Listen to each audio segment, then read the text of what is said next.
दोस्तों, आपका अपने YouTube channel study plus point में भरपूर स्वागत है और मैं हिमांशु रोय। तो दोस्तों, आज मैं लेकर आया हूँ ग्रुप डी के लिए।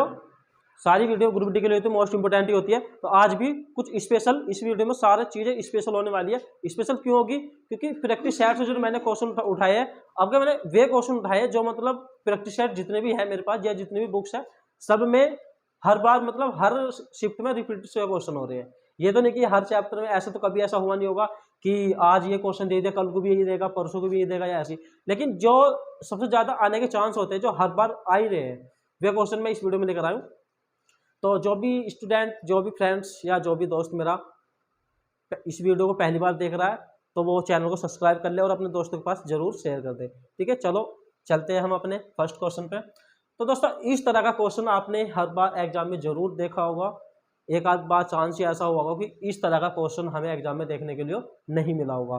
तो मैंने इससे पहले भी रूट वाली वीडियो 2 या 3 वीडियो अपलोड कर दिए, आप एक बार जाकर देख लेना। लेकिन इस तरह की वीडियो शायद मैंने अपलोड नहीं की है। तो आप इसे किस तरह से करोगे? मैंने क्या बताया था, जो हमारा अंडर रूट और प्लस में है, उसके अंदर जो संख्या होती है उसके गुणनखंड हमें करने होते हैं। गुणनखंड किस टाइप से करने होते हैं? जैसे कि अभी मैं यहाँ पे लिख लेता हूँ 6 root plus root 6 plus under root 6। इस तरह का क्वेश्चन आते थे और एग्जाम में आते हैं। और ये क्वेश्चन आपको बता दूं आपकी जानकारी के लिए, एसएससी की जितनी भी वैकेंसी हमारी होती है या जितनी भी पोस्ट हमारी होती है, उसके लिए ये क्वेश्चन मोस्ट इंपोर्टेंट होते हैं, जो हमारे रूट वाले क्वेश्चन होते हैं। ठीक है,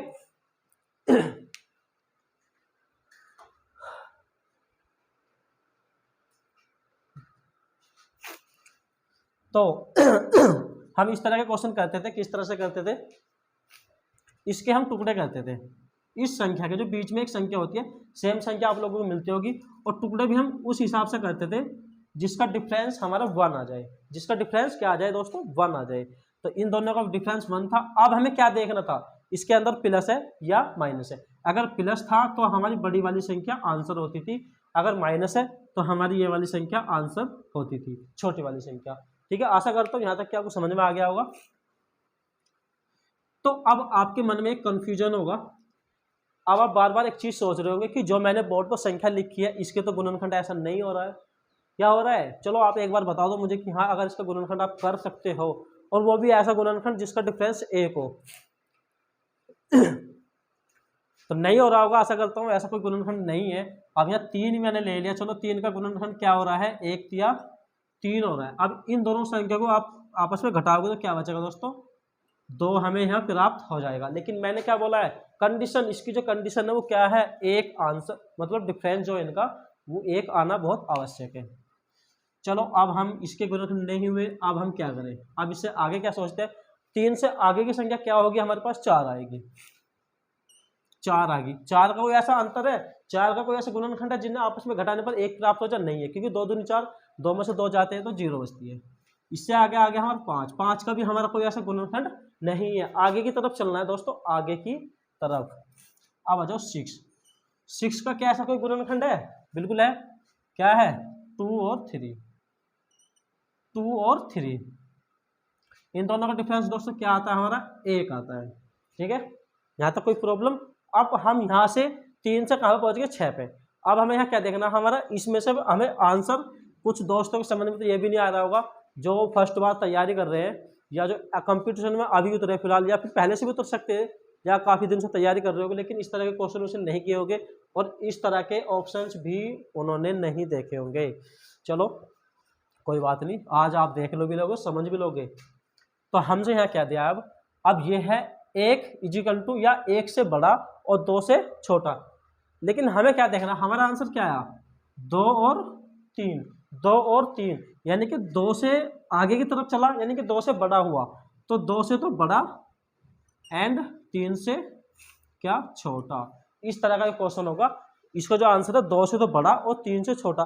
3 से छोटा क्यों हुआ? 3 से आगे तो नहीं जा रहा है ना, तो 3 से तो बैक ही आ रहा होगा इधर के लिए, तो इसलिए वो 3 से छोटा हो गया। इसमें हम देखते हैं, तो ये आंसर इसका नहीं है। दूसरा है 2 से बड़ा 3 से छोटा, वेरी गुड, ये इसका राइट आंसर हो जाएगा। तीसरा भी देख लो, तो इसमें तो कोई और ऑप्शन नहीं है, ऑप्शन नंबर बी। ठीक है, ऑप्शन नंबर बी इसका हमारा राइट आंसर हो जाएगा। चलो एक क्वेश्चन और देखते हैं इसी तरह का, सेम क्वेश्चन। चलो मैं यही उतार देता हूं। आप खुद से अपने आप से ट्राई करोगे। जब तक आप खुद से ट्राई नहीं करोगे तो कुछ भी नहीं होने वाला है। तो अब मैं क्या लिख देता हूँ, चलो आप जो भी बोल रहे हो मुझे कमेंट में जरूर बता देना कि कौन सा क्वेश्चन कराना है, वो मैं नेक्स्ट वीडियो में करा दूंगा। चलो मैंने कोई बात नहीं 7 लिख दिया, प्लस √7, ये भी क्या हो गया 7 डॉट डॉट इजिकल टू, यानी कि अनंत बार। अनंत बार का मतलब दोस्तों यहाँ क्या होता है, एक छोटी सी चीज और बता दूं। जैसे कि हमने कोई रेखा खींच दी इस रेखा को आप कहीं भी या कहीं तक भी ले जाओ, ये रेखा कहीं भी खत्म नहीं होने वाली है। जो अनंत हो, जिसका कोई निश्चित मान ना हो, उसे क्या नाम दे दिया गया है, अनंत। जैसे कि आप अंदाजा लगाओ, मैं किसी महासागर के पास खड़ा हूं, मैं किसी महासागर के पार खड़ा हूं, महासागर में मैं एक उंगली देता हूं, उस उंगली को बाहर निकालता हूं, 2-3 बूंदे हमारी बाहर आके गिर जाएगी, लेकिन क्या 1-2 बूंद निकालने से महासागर में कोई फर्क पड़ा, नहीं पड़ा ना। तो ये होता है अनंत बार। इसे मान सकते हैं जैसे हम अंतरिक्ष की तरफ देख रह सकते हैं, उसकी औसत ऊंचाई हम नहीं बता सकते कि ये कितना ऊंचाई है, कितनी नीचाई, कुछ भी नहीं बता सकते, तो उसका नाम दे दिया गया अनंत। तो अब इसका मुझे आंसर बताओ जल्दी से जल्दी कमेंट बॉक्स में आ गए। तो दोस्तों एक बार और बता दो, जो भी मतलब स्टूडेंट नया हो तो वो जरूर कमेंट कर दे एक बार। तो इस क्वेश्चन का मुझे जल्दी से जल्दी आंसर बताओ।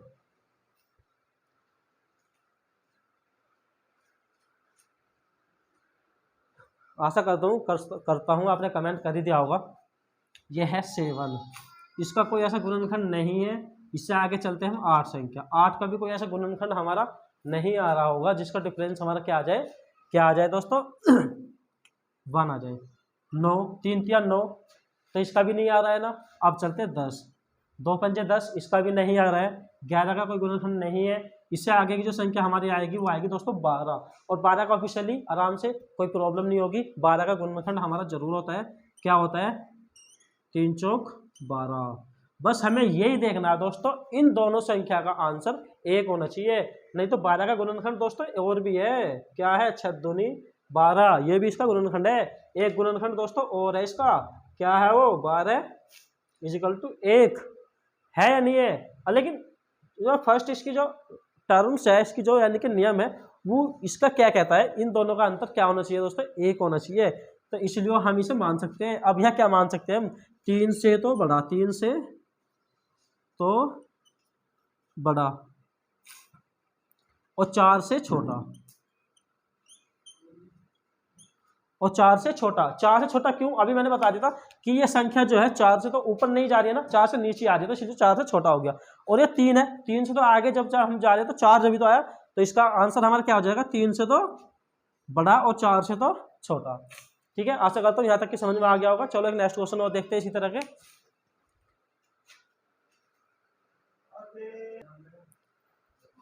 2018 की जो भर्ती थी ग्रुप डी की, उसमें एक क्वेश्चन काफी बार रिपीट हुआ है, इसलिए मैं आपके सामने लेकर आया हूँ।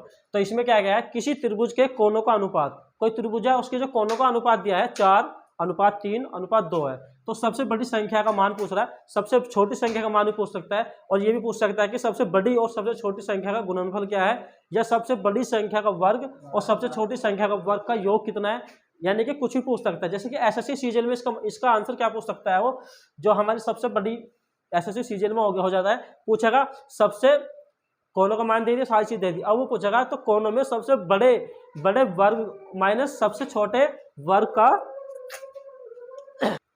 तो इसमें फिर वो क्या पूछेगा, सबसे बड़े कोण एंड सबसे छोटे कोण के वर्ग का अंतर या उसका योगफल एसएससी सीजन वगैरह में पूछा जाएगा।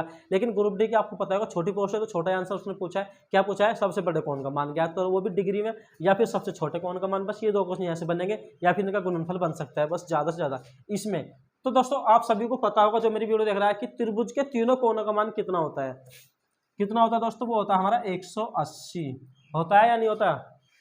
ठीक है, अब हम इस क्वेश्चन को स्टार्ट करते हैं। तो क्या है हमारा 4:3:2 इजिकल टू हमारा कितना आ जाएगा, 180 आ जाता है। अब यहाँ से एक संख्या का मान निकालना किसी का, तो किस तरह से निकालेंगे, इसे जोड़ लो, कितना हो जाएगा 9। अब 9 हो गया, यहाँ पे क्या हो गया 180, इस समय से काट देता हूँ तो कितनी बार कटेगा, 20 बार, यानी कि एक कोण का मान दोस्तों यहाँ क्या निकल गया आगे मेरा, एक कोण का मान आएगा 20। अब मुझे क्या करना है, अब उसने पूछा है अगर यहाँ पूछता तो कोण का मान ज्ञात करो, तो कोण का मान हमारा क्या आ गया दोस्तों 20। अब उसने पूछा तो सबसे बड़े कोण का मान ज्ञात करो। अब ये कोणों का अनुपात दिया है 4:3:2। अब इसमें सबसे बड़ा कोण कौन सा है दोस्तों, क्या है हमारा 4। अब इसमें मैं 4 की गुना कर देता हूं तो क्या हो जाएगा हमारा 4 गुना 20, और 20 चौक कितना होता है दोस्तों 80 हो गया। अब ये क्या निकल कर आ गया, बड़े नहीं बड़ा लिख लो यहाँ, सबसे बड़ा कोण आ गया। बात आती है छोटे कोण की, अब बात किसकी आ गई, छोटे कोण की, छोटी नहीं छोटा कोण। सबसे छोटा कोण कौन सा हमारा इसमें 2, तो अब मैं 20 की 2 में गुना कर देता हूँ तो क्या आ जाएगा 20 दूनी 40, तो इसका राइट आंसर 40। और अगर बड़ा पूछ रहा है तो इसका राइट आंसर 80। अगर इन दोनों का गुणनफल पूछ रहा है तो इन दोनों की गुना कर देंगे 832 तो 320। अगर गुणनफल पूछता है तो हमारा इन दोनों का गुना हम कर लेंगे तो 320 आ जाएगा। और अगर इन दोनों का योगफल पूछता है, अगर योगफल पूछता है, क्या पूछता है अगर वो एग्जाम में योगफल, छोटे और बड़े कोणों का योगफल अगर पूछता है तो बड़ा कोण कितना आएगा दोस्तों हमारा 80 और छोटा कोण क्या हमारा 20। इन दोनों को जब हम जोड़ेंगे तो 100 आ जाएगा। गुणनफल मैंने निकाल कर दिखा दिया, इन दोनों गुणनफल करोगे तो ठीक है, छोटा 40। हाँ चलो, तो हमारा छोटा कोण कितना आया था 40 और यहाँ कितना हो जाएगा अभी 120। ठीक है दोस्तों, इसी यही क्वेश्चन हमारे ग्रुप डी में बन सकते हैं। योगफल मैंने बता दिया, गुणनफल बता दिया, छोटी संख्या बता दी, बड़ी भी बता दी। ठीक है चलो, यानी कि इस क्वेश्चन से हमारे 4-5 क्वेश्चन ऐसे बन सकते हैं। अब ये भी पूछ सकता है कि बड़ी संख्या और छोटी संख्या का अनुपात, 5वां जो क्वेश्चन इसका बन सकता है, क्या बन सकता है वो, यहाँ तक तो चमक ही रहा होगा। तो हमसे क्या पूछेगा, बड़ी संख्या यानी कि जो हमारी बड़ी संख्या होगी और छोटी का क्या पूछ सकता है वो, लास्ट क्वेश्चन इसका अनुपात इन दोनों का पूछ सकता है। तो जब हमें बड़ी भी पता है और छोटी भी पता तो फिर हमें डरने की क्या जरूरत है, हमें डरना नहीं। कभी डर जाओ कि हमें तो क्या बताया था, सबसे बड़ी संख्या का मान बताया था, या हमें तो बस छोटी संख्या का पता है, तो हमें फिर अनुपात तो हमें बताया ही नहीं, फिर आप वहाँ पढ़ के क्वेश्चन को छोड़ दोगे। लेकिन ये सबसे बड़ी गलती होगी आपकी, जब आपको पता है बड़ी संख्या का भी पता है छोटे का, उनका अनुपात ही तो निकालना है। तो फिर आपकी प्रॉब्लम किस चीज़ की आई है, प्रॉब्लम बस यही आती है ना, हम किसी चीज़ को किसी काम को करने से पहले उसे छोड़ के चल जाते हैं, उसकी जरा सी भी मतलब आप कोशिश नहीं करते हो उस काम को करने के लिए, आप पहले से डर जाते हो कि नहीं मेरे पे नहीं होगा ये, बस आगे चलो। और यही हमारी असफलता की सबसे बड़ी निशानी है, किसी भी काम को करने से पहले पीछे हट जाते हो। तो हमारा क्या है, बड़ी संख्या दे दी, छोटी दे दी। बड़ी संख्या का दोस्तों आपको पता ही है क्या है 80, छोटी का भी आपको पता ही आ गई, कितनी आ गई हमारी वो 40। इससे हमारा ये खत्म हो गया, 4 एकम 4 और 4 दूनी 8। जो हमारी बड़ी और छोटी संख्या का अनुपात आया क्या आ गया हमारा वो 2:1 आ गया। कोई प्रॉब्लम यहाँ तक की, अगर इससे कोई भी क्वेश्चन ऐसा बनता हो तो आप मुझे जरूर कमेंट बॉक्स में अगर जरूर बताना। चलो नेक्स्ट क्वेश्चन देखते हैं।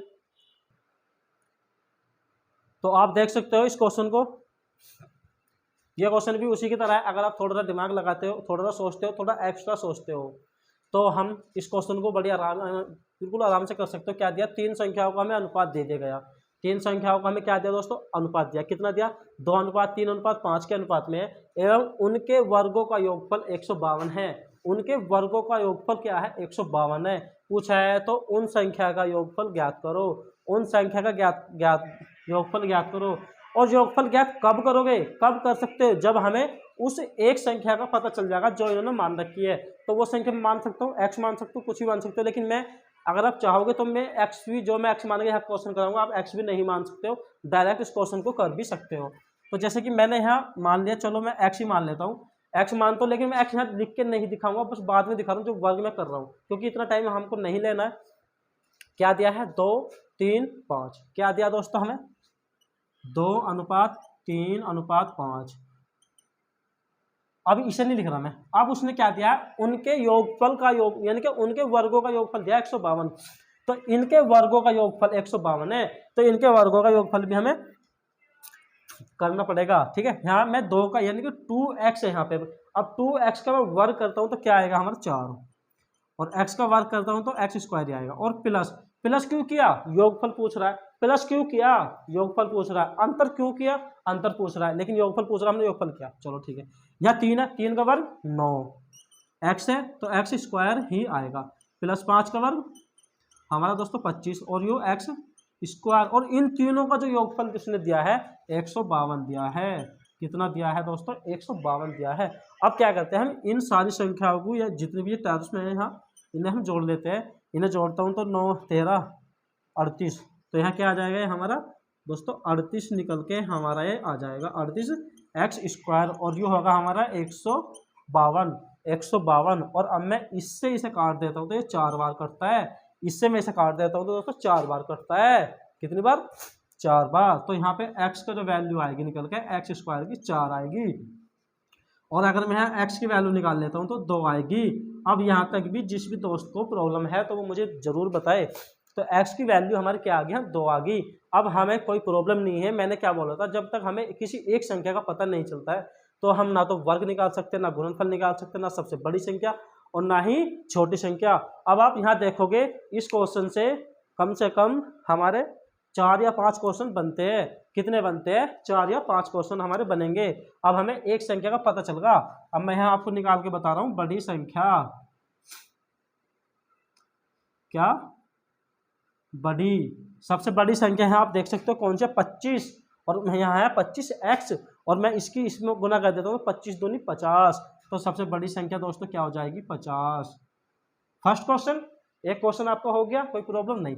दूसरे पे चलते हैं, छोटी संख्या। छोटी संख्या इसमें क्या है दोस्तों, 4 है, और 4 दूनी कितना होता है हमारा, 8 होता है। 2 सवाल हो गए, 2 हो गए। तीसरा, अब मैं करने वाला हूँ, करने वाला क्या हूँ, जो उसने क्वेश्चन पूछा था, उसने पूछा था योगफल, लेकिन किसका पूछा था, संख्याओं का योगफल। जितनी भी हमारी संख्या थी उसका दोस्तों क्या पूछना पड़ेगा हमें, वर्ग उसका निकालना पड़ेगा, यानी कि वर्ग नहीं सॉरी योगफल उसका निकालना पड़ेगा। तो ये हमारा क्या है, 4x है, 4x है, तो इसमें हम इसकी करेंगे, कितना हो जाएगा ये, 2x प्लस के 3x प्लस के 5x, ठीक है। अब मैं इसमें निकाल देता हूँ तो कितना हो जाएगा, 2 दूनी 4, अच्छी 6, और जी 25, 5 दूनी 10, हाँ इतना हो गया। कितना हो गया, यहाँ तक कि किसकी समझ में आ रहा है, पहले मुझे ये बताओ किसी की समझ में यार नहीं आ रहा है, यहाँ तक कि किसी को कोई डाउट है, ठीक है नहीं है। तो अब मैं इसे आगे चलता हूँ, तो इन्हें सारी संख्याओं को तो मैं जोड़ लेता हूँ, तो हमारा इन संख्याओं का योगफल कितना निकल के आता है, 20। तो यही दोस्तों हमारा राइट आंसर हो जाएगा। तो दोस्तों यहाँ तक के लिए इतना ही काफ़ी, मिलते हैं कल नेक्स्ट वीडियो में। और जिस भी दोस्त को मेरी वीडियो अच्छी लगी हो तो ज़रूर लाइक करें, अपने दोस्तों के पास ज़रूर शेयर करें, और शेयर आपको करना ही पड़ेगा। क्यों करना पड़ेगा, क्योंकि 17 अगस्त से हमारी परीक्षा स्टार्ट हो रही है। 17 अगस्त से हमारी परीक्षा ग्रुप डी की स्पेशल हमारा जो टारगेट है वो 17 अगस्त ही है। इसे मान कर चलते हैं, ज़्यादा से ज़्यादा हमारे पास कितना टाइम बचा होगा, 1 महीना 35 दिन या 30 दिन, इसके आसपास ही हमारे पास टाइम है। पता नहीं किस स्टूडेंट का या किस दोस्त का एग्जाम 17 ही तारीख को लग जाए। और कुछ दोस्त ऐसे भी होंगे जिनके पास करीबन 3 महीना है अभी, और कुछ दोस्त के पास ऐसा भी समय होगा बस 30 दिन ही है पूरे। क्योंकि ऐसे भी कुछ दोस्त ऐसे होंगे, कितने लाख ऐसे होंगे जिनका एग्जाम 17 ही तारीख को होना तय है। ठीक है दोस्तों, तो बस आपसे एक ही आग्रह है, बस ज़्यादा से ज़्यादा अपने दोस्तों के पास शेयर करो ताकि किसी का कोई 1-2 स्टूडेंट का किसी का फायदा हो जाए। मिलते हैं चलो नेक्स्ट वीडियो में, जब तक के लिए टाटा बाय, लव यू।